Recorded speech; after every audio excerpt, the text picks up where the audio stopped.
살아가는 그리스도인들의 삶의 방향을 어디에 두고 살아가야 될까 참 많은 생각을 하게 됩니다. 하나님께서는 성경을 통해서 예수 안에서 구원받은 하나님의 사람들이 살아가야 할 삶의 방향을 이미 제시를 해 주셨죠.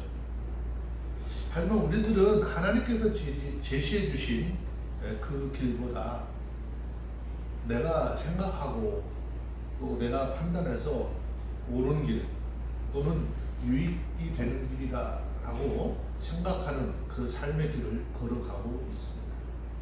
그러면 그 삶의 방향이 과연 우리 구원자이신 우리의 절대 주권자이신 하나님이 기뻐할 것인가 깊이 묵상을 해보아야 하겠죠. 오늘 본문의 말씀을 통해서 과연 우리가 살아가야 할 그리스도인으로서 살아가야 할 올바른 삶의 방향을 어떻게 잡아야 하는지 함께 은혜를 나누고 고민해보는 그런 시간을 갖도록 합니다. 예수 믿고 구원받은 하나님의 사람들은 하나님의 의를 의지하여 살아가는 삶을 살아야 합니다.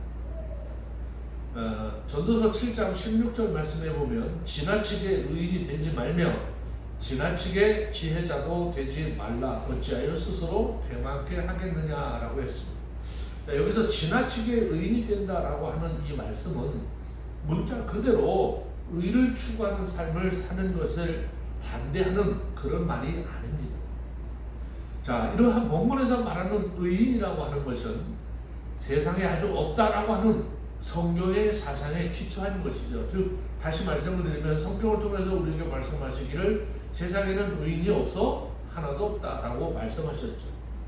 자, 다시 말씀을 드리면 이 말은 진정한 의인, 완전한 의인이란 이 세상에 존재하지 않으므로 사람의 의를 추구하며 살더라도 자기 내면의 죄와 허물이 있다는 사실을 잊지 말고 너 스스로 의인 척 하지 말아야 한다라는 의미의 말씀이죠.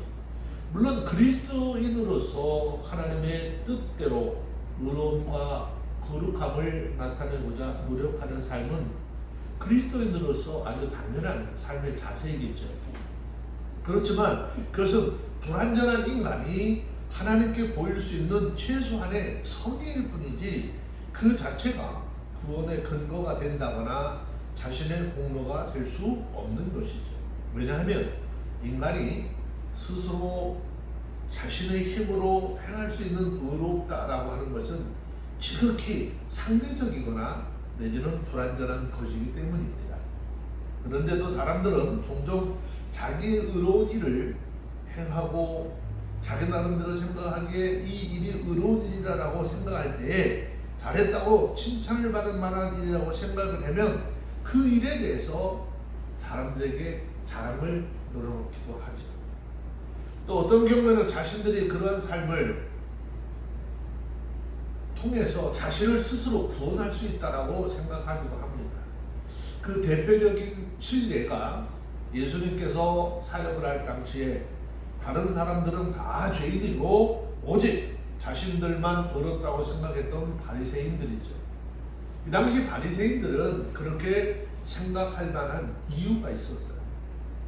이 당시 바리새인들은 그야말로 철저하게 율법을 준행했고 그 율법의 준행을 통해서 스스로 구원에 이를 수 있다고 믿었다는 것입니다.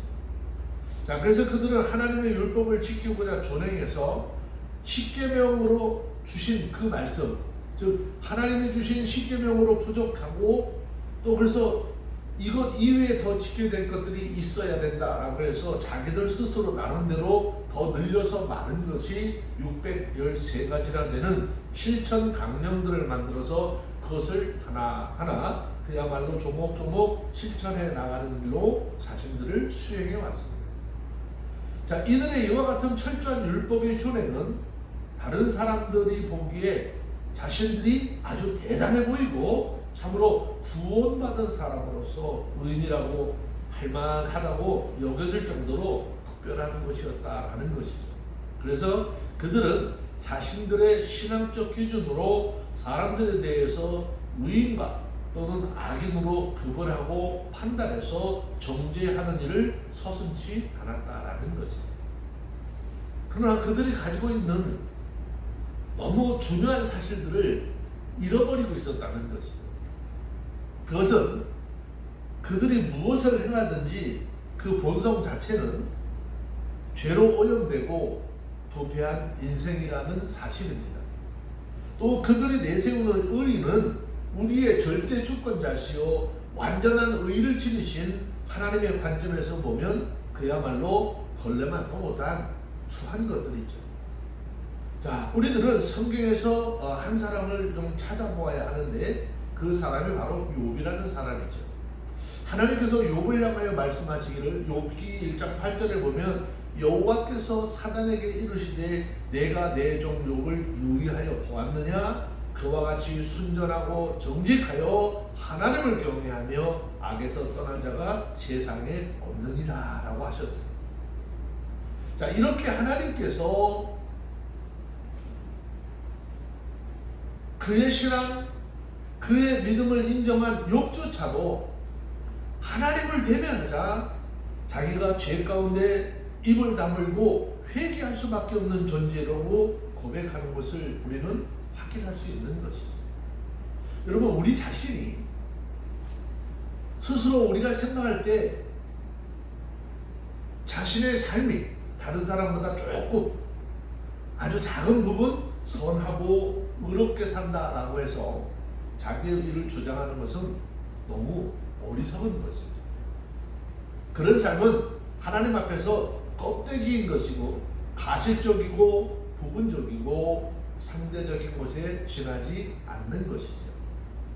어떤 사람이든지 만일 하나님 앞에 자기의 의를 내어놓는다라고 한다면 스스로 속는 것에 불과한 것이죠. 아무리 의를 행하고 정직하고 진실하게 삶을 살아왔다 해도 그것을 내놓고 하나님 앞에서 자랑하는 것은 차라리 예수님이 사역할 당시에 당시 사람들이 일반적으로 죄인이라고 불렀던 세리가 하나님 앞에서 하나님 나는 죄인입니다 라고 고백하며 하나님의 용서와 자비를 구하는 그런 행동도 못한 것이라는 것이죠. 그러므로 우리 모두는 이 말씀 앞에서 우리의 자신들의 삶을 정직하게 뒤돌아볼 줄 알아야 하는 것이죠.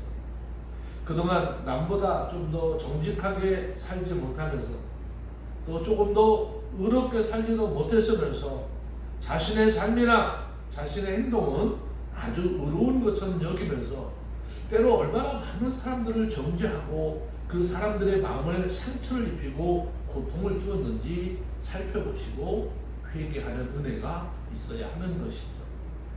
왜 그렇게 산 삶에 대해서 회개를 해야 될 것인가? 성경은 그 이유에 대해서 이렇게 말씀하고 있는 것이죠. 자, 로마서 2장 1절, 2절, 3절 말씀에 보면 그러므로 남을 판단하는 사람아 물론 누구든지 네게 핑계치 못할 것은 남을 판단하는 것으로 내가 너를 정죄함이니 판단하는 내가 같은 일을 행함이라. 이런 일을 행하는 자에게 하나님의 판단이 진리대로 되는 줄 우리가 아노라. 이런 일을 행하는 자를 판단하고도 같은 일을 행하는 사람아 내가 하나님의 판단을 피할 줄로 생각하느냐라고 했습니다.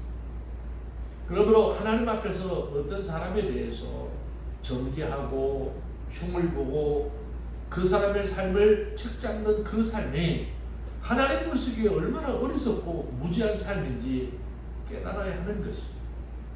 그리고 그 잘못된 삶의 방향에서 돌이켜서 하나님 앞에 겸손하고 낮은 자의 자세로 삶이 돌아와야 하는 것입니다. 사람은 자신의 노력에 의해서 의롭게 될 수 있는 것이 아니라 하나님께서 가지고 계신 완전하고도 절대적인 의로움을 의지하는 것만이 진정한 구원의 길인 것을 기억하시고 겸손한 또 낮은 자의 삶이 되어지는 우리 모두가 되어지기를 주의 이름으로 축원합니다. 두 번째는 하나님이 인정하는 의로운 삶을 살기 위해서는요, 믿음 안에서 말씀과 성령의 인도함을 받아 살아가야 합니다. 본문 말씀 전도서 7장 17절 18절 말씀에 보면 지나치게 악인이 되지 말며 우매자도 되지 말라. 어찌하여 귀한 전에 죽으려느냐. 너는 이것을 잡으며 저것을 놓지 마는 것이 좋으니 하나님을 경외하는 자는 이 모든 일에서 벗어날 것입니다. 그랬어요. 이미 16절에서 솔로몬은 부패한 인간의 본성을 지닌 이 인간이 세상에서 전혀 범죄하지 않거나 절대적인 의를 소유할 수 없다라는 사실을 지적을 했습니다. 그리고 이어지는 이 말씀은 그와 유사한 맥락에서 주어진 말씀인데 이 말씀 역시도 표면적으로만 보면 문제가 되는 그런 표현이라고 할 수 있어요. 왜냐하면 지나치게 악인이 되지 말고 우매자가 되지 말라라고 하는 이 말은 한쪽 면 어느 정도 악을 행하고 미련한 짓을 저질러도 된다라고 하는 말이 될 수 있기 때문이죠. 그런데 여기서 말씀하시고자 하는 것은 그런 의미가 아닌 것입니다. 여기서 말씀하시고자 하는 것은 사람이 죄악되고 본성에 부패한 것을 지니고 있기 때문에 따라서 어느 한순간에도 죄를 범할 수밖에 없는 연약한 존재라고 해도 그 죄를 끝까지 고집하지 말라는 것입니다. 그 죄를 끝까지 행하려고 하지 말라는 것이에요. 많은 사람들이 자신을 잘못을 해놓고 그 일을 합법화시키기 위해서 늘 하는 말들이 있죠. 야, 너도 내 입장이 되라. 너도 내 입장이 되면 너라도 그렇게밖에 할 수 없을 거야 라고 이야기를 합니다. 우리들은 이 본문의 말씀을 잘 이해를 해야 합니다. 여기서 지나치게라 라고 하는 표현은 인간이 가질 수 있는 연약함과 죄성을 넘어서는 고의적이고 계획된 죄의 행위를 일컫는 말입니다. 즉 스스로 제어할 수도 있고 금할 수도 있었는데 스스로 그 삶을 그 행동을 방치하거나 그보다 더 적극적인 의욕을 가지고 죄를 범하는 모습을 이야기하는 것입니다. 야, 인생 뭐 있어? 어차피 한번 죽으면 그만인 이 세상. 아무리 노력해도 성취할 수도 없고 또 이룰 수 없는 의라면 아예 포기하고 우리가 가지고 있는 본성과 욕구를 따라 살아가야겠다는 식의 회의론과 비관론이라고 하는 그 삶을 경고하는 것이죠. 성경은 스바냐 2장 3절에 보면 말씀하십니다. 여호와의 규례를 지키는 세상의 모든 겸손한 자들아, 너희는 여호와를 찾으며 공의와 겸손을 구하라. 너희가 혹시 여호와의 분노의 날에 숨김을 얻으리라. 그런데 오늘 우리가 살고 있는 이 세상을 보면 이러한 사상에 아주 깊이 사로잡혀 지나치게 악인이 되어서 살아가고 있는 사람들이 너무나 많이 있습니다. 그들은 하나님의 존재나 하나님의 행하실 심판에 대해서 두려워하지 않습니다. 더욱더 크고 심각한 죄를 더욱 자연스럽게 범하며 살아가고 있죠. 이 삶은 비단 세상 사람들의 삶뿐만이 아니라 자칭 그리스도인이라고 하는 모든 사람들도 마찬가지인 것이죠. 그래서 이와 같은 삶을 사는 자들에게 솔로몬은 어찌하여 귀한 전에 죽으려고 하느냐라고 경고하고 있는 것이죠. 자, 어찌하여 귀한 전에 죽으려고 하느냐, 이 말의 뜻은 이런 겁니다. 굳이 악에게 자신을 내어줌으로써 하나님의 심판을 유발시켜서 스스로 그 삶의 화를 더욱 재촉하느냐라고 하는 말. 다시 말하면 이 말은 까불다가 정말로 하나님의 징계로 하나님께서 허락한 생명대로 다 살지 못할 수도 있다라는 말이에요. 여러분, 하나님의 징계를 받으면 자신이 가지고 또 태어난 생명의 날을 반도 달지 못하고 가는 수가 있다라는 것입니다. 성경은 시편 55편 23절의 말씀에 보면 하나님이여 주께서 저희로 파멸의 웅덩이에 빠지게 하시리이다. 피를 흘리게 하며 속이는 자들 저희의 날에 반도 살지 못할 것이나 나는 주를 의지합니다 인생이다 라고 고백했습니다. 우리 모두는 시편 55편 23절의 말씀을 잘 기억하시고 이 말씀의 가르침을 쫓아서 데살로니가전서 5장 22절에서 말씀하고 있는 것처럼 악은 어떤 모양이라도 버릴 줄 아는 삶을 살아가는 하나님의 사람들이 다 되어지시기를 바랍니다. 여러분, 어차피 100년도 못 살 인생이라 할지라도 오늘 당장 죽어도 내 삶이 아깝지 않다고 이야기할 사람이 과연 있을까요? 아무리 짧은 인생이라도 죽음이 다가오는 바로 그 순간까지 남아있는 단 1분 1초가 아주 중요하고 의미 있는 것이 우리의 삶이요 인생인 것이죠. 그런데 이렇게 가치 있는 인생을 죄로 인해서 끝내버릴 것이냐라고 묻고 있는 것이죠.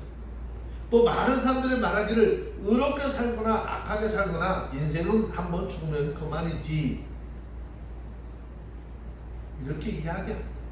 그러나 하지만 여러분, 죽음 이후의 문제는 다른 것이죠. 최종적인 하나의 심판이 남아있기 때문입니다. 그래서 본문을 통해서 솔로몬은 그 이후에 있게 될 하나님의 심판이라는 인생이 다다를 수 있는 최종적인 종착점에 대해서 왜 생각하지 못하고 있느냐라고 묻고 있는 것이죠. 물론 우리는 악의 본성을 소유하고 있는 것이고 죄의 영향력은 우리를 어느 한순간에라도 범죄의 자리에 몰아갈 수도 있습니다. 그러나 그렇다고 해서 죄된 것만을 고집하는 것은 스스로를 파멸의 구렁에 내던지는 것과 마찬가지라는 것이죠. 더욱이 하나님의 구원과 의로우심을 소망하며 살아가는 우리 그리스도인들은 예수 그리스도를 통해서 베푸신 구원과 은혜에 우리의 심령과 우리의 삶이 멀어지게 하는 이 죄된 습관들을 방치하거나 또는 주도적으로 그 죄를 선택하는 일이 없어져야 하는 것이죠. 성경 고린도후서 5장 9절 10절에서 말씀하죠. 그런즉 우리가 거하든지 떠나든지 주를 기쁘시게 하는 자가 되기를 힘쓰노라. 이는 우리가 다 반드시 그리스도의 심판대 앞에 드러나 각각 선악간에 그 모범으로 행한 것을 따라 받으려 함이라 했습니다. 우리들이 비록 이 땅에서 허물과 죄를 안고 살아가고 있지만 주님을 기쁘시게 하는 자 되기를 힘쓰는 이유는 그것이 하나님께로 나아가는 매일매일의 삶의 출발점이 되기 때문인 것이죠. 우리가 비록 짧은 인생을 살다 가면 그만일지라도 그 짧은 인생을 가치 있게 하고 지금 이후에 있게 될 심판대 앞에서 부끄러움이 없이 서도록 하기 위해서 참된 구원과 영생을 소망하는 자로 하나님의 말씀을 따라 살아가는 복된 삶이 되어지시기를 주의 이름으로 축원합니다. 세 번째, 하나님을 왜 경외하고 하나님을 의지하는 삶을 살라고 계속 말씀하고 있을까요? 그 이유는 하나님을 진실하게 경외하는 사람은 세상 그 누구보다 큰 힘을 지닌 자로서 세상 가운데 우뚝 세워주시기 때문이다라고 하는 것이죠. 자, 전도서 7장 19절 말씀해 보세요. 지혜가 지혜자로 성읍 가운데 12유사보다 능력있게 하느니라 그랬어요. 자, 먼저 여기서 등장하는 유사라고 하는 것은 병력을 자기 휘하에 많이 둔 그런 장군을 이야기하는 것이죠. 그리고 한 성읍의 군사적인 안보를 담당하는 관리를 이야기하는 것입니다. 그런데 이런 유사가 10명 있다라고 하는 이 말은 문자 그대로 10명의 유사가 있다라는 뜻이기보다는 성을 지키기 위해서 부족함이 없는 충분한 군사와 장군이 있다라는 말입니다. 그런데 솔로몬은 이러한 10유사보다도 참 지혜를 소유한 그 사람이 성을 지키는 것이 더욱 뛰어난 능력을 발휘한다라고 말씀하고 있습니다. 여러분, 이 말은 곧 지혜가 얼마나 가치 있는 것인가라고 하는 것을 우리에게 말씀하고 있는 것입니다. 그러면 이처럼 가치 있는 지혜를 어떻게 하면 얻을 수 있을까라는 것이죠.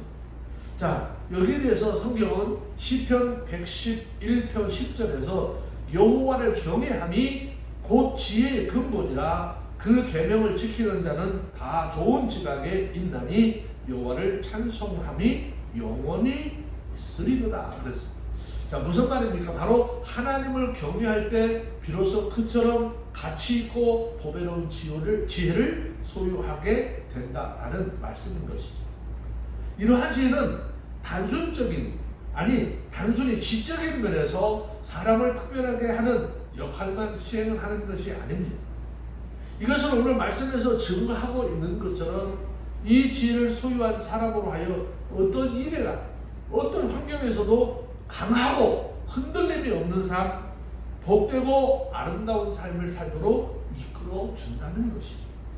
이처럼 하나님을 경외하며 지혜를 소유한 사람이 얼마나 강하고 온전한 삶, 복된 삶을 사는지 성경은 여러 인물들을 통해서 이미 우리에게 증거하고 있죠.